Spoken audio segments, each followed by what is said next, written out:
Excited to be here in front of all of you. And I got to tell you before I get started, Monday, as I was working on this presentation, I was thinking to myself, how did I let Jay rope me into this? And I realized Jay Larson is a lot like my wife's grandmother. As she got older, was incredibly hard to say no to. And that is Jay. Well, I want to start by telling you a story. Let's get to my slides here. So I grew up in Salt Lake City, Utah. My first memories are from that house in Sugar House. And it turned out to be kind of a dangerous neighborhood. The gas station next door got robbed 3 times, the bakery broken into. And finally, when one of the neighbors turned out was a serial killer, my parents had had enough with Salt Lake City, and they decided to move. So my dad answered a wanted ad for a county plumber in Loa, Utah, and we traded the gang fights and the breakdance battles at my elementary school for a simpler life in Little Loa. And scraped by there for about 3 years while my dad finished getting his teaching certificate. And then we moved to Roosevelt, Utah, where he was a Spanish teacher at Union High School, and that's where I grew up. So the year when we moved was 1987. For the first 13 years of my life, inflation in the United States had been as high as 13.5%, had averaged 7%, and only 2 of those years had been below 3.5%. It would settle down in the early 90s, and as I was finishing high school and mission and college, since 1991, we've not had a single year of inflation above 5%. That's 30 years of relatively low inflation. This helped fuel economic expansion, but the real driver was the rise of the internet.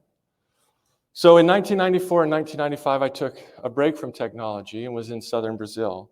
And when I returned to Utah State in 1996, it felt like the whole world had shifted. I remember distinctly watching television and seeing a Gatorade commercial and www.gatorade.com. And I thought, what is that?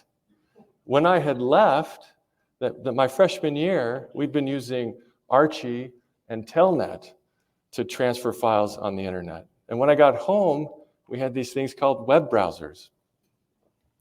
From 1990 to 1997, households with computers in the United States rose from 15% to 35%. They went from being a luxury to a necessity. And for me personally, this was a great time to be studying computer science. So 24 years ago, in June of 1998, I graduated from Utah State with a degree in computer science. I put everything that I owned in the world into the back of my 1984 Ford LTD Crown Vic, and I made the 5-hour journey to Boise. I had accepted a job at Hewlett Packard, and I was about to find out what it meant to be a firmware engineer. So that next year, in February of 1999, I got married. My wife was teaching math and science at Meridian Middle School, and we bought a house for $96,000, moved in, and we were living the American dream. At my 1-year anniversary, I came home and I told my bride that I was thinking it was time to leave Hewlett Packard. I hadn't really known what to expect as a new graduate. I knew I loved computers and I loved programming. Something I'd been doing since I was 6 years old, first on a Commodore VIC-20, then the magical Commodore 64, an Apple IIe, and if you remember it, the monochrome green 8086 IBM PC. I'd hacked into my high school teachers' computers. I knew all of their passwords to the grading program. I earned my scholarship to Utah State, though. But at HP, I could feel my passion slowly draining away. I sat for hours in long meetings with 30 people at our site and just about as many at 2 remote sites. And I just sat there with my arms folded and listened. 80% of us just listened, and 3 or 4 people talked. I felt like the left half of a tooth on a cog, on a gear, in a box, on a rotor, on the side of 1/4 of a machine that was part of a larger machine that was HP. I was 9 layers of management away from the CEO, Carly Fiorina, and in 18 months, I had produced 1,800 lines of C++ code and a 110-page design document. I was being told I was a rising star. I was given a $10,000 raise, but I was yearning for more.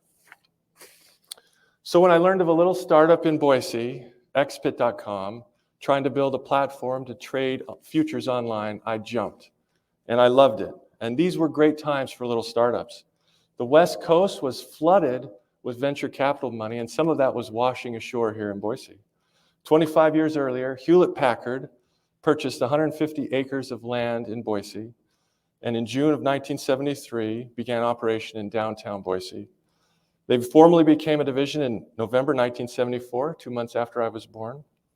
The LaserJet made its debut in May of 1984, and by April of 1994, HP had shipped its millionth LaserJet. Micron was founded here in 1978. 2 years later, they broke ground on a 50,000 square foot wafer fabrication plant on 200 acres, adding a second fab and an assembly and test facility in 1984, and then a new fab in 1989. The 90s were booming. Of course, I wasn't the first to yearn for something more, nor would I be the last. Other technology companies were starting in the 80s and 90s here in Boise, building on the technology population boom fueled by HP and Micron's decades of expansion in this area. Extended Systems was founded in 1984. From that came Gnosys, which became ProClarity, founded in 1995. Both can trace their roots to Hewlett-Packard. At XPIT, we took 4 software engineers from HP, quick enough that their general counsel told me they were considering sending a cease and desist letter to keep us from hiring more. These were great times, as you remember. And then, as fast as it had risen, the so-called tech bubble of 2000 burst. And with it, all the angel and VC money dried up. XPIT.com was venture-backed, and our backers had pledged $7 million. But when they went bankrupt after delivering only $1 million, we had to, like many other companies, we scrambled. We were lucky and able to sell the company to a firm in San Francisco, Rate Exchange, but they had also burned through $92 million of cash with very little to show for it. So 6 months later, they sold us to Denver-based CQG. Throughout this shakeup, I remained a Boise-based employee, but I traveled about a week a month to Denver and did that for about 3 years. In November of 2004, with a third child a month away and ready to be done traveling so much, I accepted an offer to rejoin the founders of XPIT at their new venture, Clearwater Analytics. That had been founded while I was away and prohibited from rejoining them. So the years that followed, the dot-com slide, from 2002 to 2007, those were a period of modest economic growth, improving unemployment and recovery. Technology companies like Ballyhoo and MetaGeek were founded, and more established firms were acquired. Extended Systems was purchased by Sybase in late 2005, and ProClarity was acquired by Microsoft in 2006. In 2008, Clearwater had grown to 35 staff in our development department. My household had grown to 4 children, and we were about to add our 5th and final child in September of 2009. But low interest rates and deregulation led to speculation in the housing market, and that came crashing to a halt with the financial crisis of 2008. Unemployment skyrocketed. To this day, 13 years later, many families in our community and communities across the United States are still suffering the lasting effects of purchasing overpriced homes with loans that they had no business qualifying for. About this time, in 2008, our need for development staff was outpacing our ability to hire people locally. We started traveling to college campuses to recruit and bring to Boise people who would otherwise end up elsewhere. So let me tell you the story of Brian, this one University of Washington graduate that we had at that time. In 2010, Brian was contacted by a professor who had a relationship with Morgan Stanley, the investment banker. Morgan Stanley was looking for sharp devs to add to their tooling stack, and Brian was intrigued. So he interviewed, and they made him an awesome offer. His salary would be more than twice what he was making working for us. The only catch was that he had to work in New York City. So Brian and his wife and their 2 little boys headed east. They moved to a little home in New Jersey, and Brian started working for one of the biggest investment bankers on Wall Street. Now, the only problem for Brian and his wife turned out to be a very big problem. Working at an investment bank in New York can take just about everything you have, sometimes all you have, and for Brian and his wife, sometimes more than they had. In the first 2 months in New Jersey, both Brian and his wife suffered mental breakdowns. And Brian isn't some soft guy. Brian graduated from the University of Washington with top honors. He was on their track team. He threw the javelin in the Junior Olympics. And this guy could whip me in basketball. And that's not saying much, but this New York lifestyle was tough. He caught the train every day at 5:30 in the morning. And he told me he was often the first one to leave the office at 8:30 p.m. at night. He'd get home long after his boys were in bed. And his wife was struggling, not having him around much. Or when he was home, he was just bone tired. I wanted him to come back to Clearwater, and he wanted to come back, but the money they were paying him was just too good. Then a solution presented itself. About this time, Brian was telling us he wanted to live in Hillsboro, which is near Portland, and we were trying to find a location to expand to. So Gary and I went to Portland, scouted out office space, tested the commute options, figured out where we would house our new graduates. We had it all arranged. We had Brian locked in, and he went and gave notice to Morgan Stanley. But then it fell apart. Morgan Stanley had discovered what I already knew, that Brian was fantastic, someone to build around. They offered him a fully remote position, told him he could keep his New York salary, but live wherever he wanted to. We couldn't bring ourselves to match their offer that at that point was making almost 3 times what the next person at Clearwater was making. The plans to open an office in Portland were shuttered, and we shifted our strategy to offering the premier internship for software developers in Idaho. So I've seen remote satellite offices, and I've worked in one, and I know a few things of why they work and don't work. Extended Systems that became Sybase and then SAP with a remote office in Boise eventually told their employees they had to move or find employment elsewhere. Ballyhoo's parent company did this. They promised at the acquisition that they would stay in Boise, and it was something like 18 months later that they told everyone to either move or find someone new to work for. Macy's.com did this with their Boise satellite office. Even Microsoft did this. There are a variety of reasons. The attrition at the satellite office starts to creep up. The connections to headquarters is weakened. There are hiccups in the numberly forecasts, and they need to find somewhere to cut costs. There are a handful of linchpin employees that leave, and the magic is lost. Every time, for us, that a big employer with a satellite office started to trim their staff, we were there. We hosted hiring events for the Microsoft and SAP employees. We got in front of the Macy's.com managers. We went to SuperValue when some of their folks learned that they were going to lose their jobs and have them outsourced. But I knew when Brian stayed at Morgan Stanley, I knew then what our kryptonite was, where our Achilles heel was located, and how to disrupt all the small and medium-sized software businesses in Idaho. I didn't know when, but I knew eventually someone big would figure this out. All they needed was to tap into our local market, offer people salaries for these eastern and western coast locations, but let them stay living here in Boise. The disparities are too great. The labor arbitrage was too much to imagine that this would, stay undiscovered. And then COVID hit. Pre-COVID, less than 10% of our employees left for a fully remote position. In the last year, that number went to over 40%. And as I've talked to other companies in the Valley, they're seeing similar things. This secret is no longer a secret. So just like when I graduated in 1998, these are great days to be a software developer. Most of my classmates had multiple offers. It's great to have multiple firms trying to woo you. Super low unemployment, reduced immigration, and unnatural reductions in workforce participation have employers scrambling right now to hire and retain good people. Employees clearly have the upper hand. Many of the managers that I've talked to have told me that employees who are leaving for fully remote work opportunities are doing so for 30% salary increases, sometimes even more.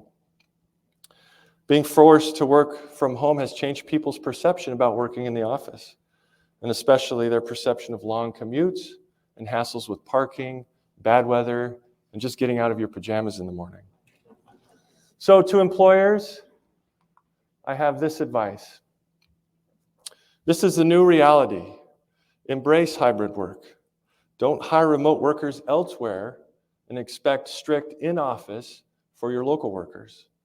Those big fancy buildings that you have are sunk costs.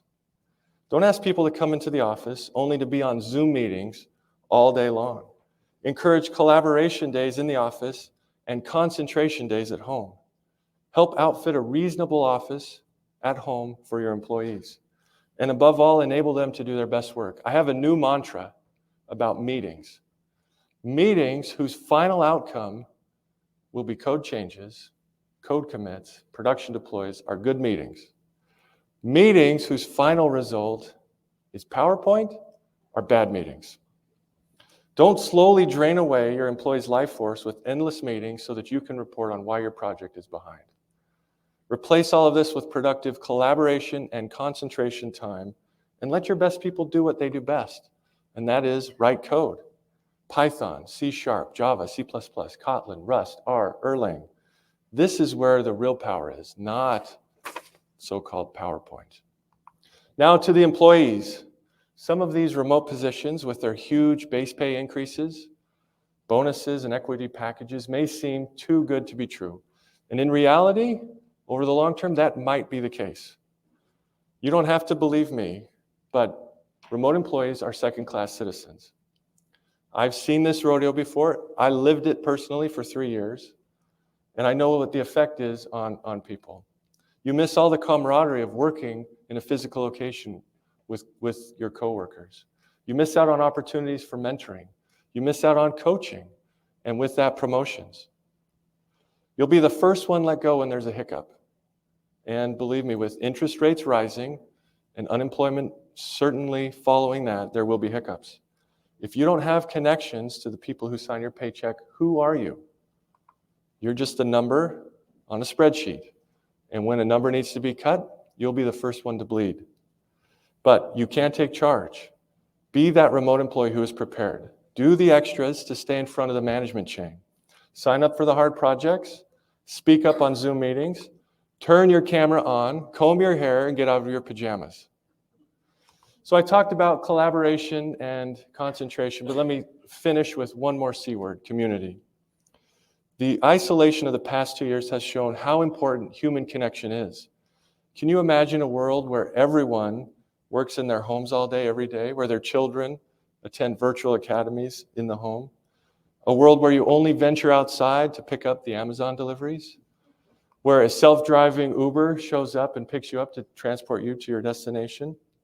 You already deal with automated teller machines, self-checkout at Walmart, Albertsons, and Lowe's. You spend too much time on your phone and not enough time with the people who matter, making connections with real, living human beings. The world is fast becoming automated. The machines are becoming smarter and smarter. But why? To what end?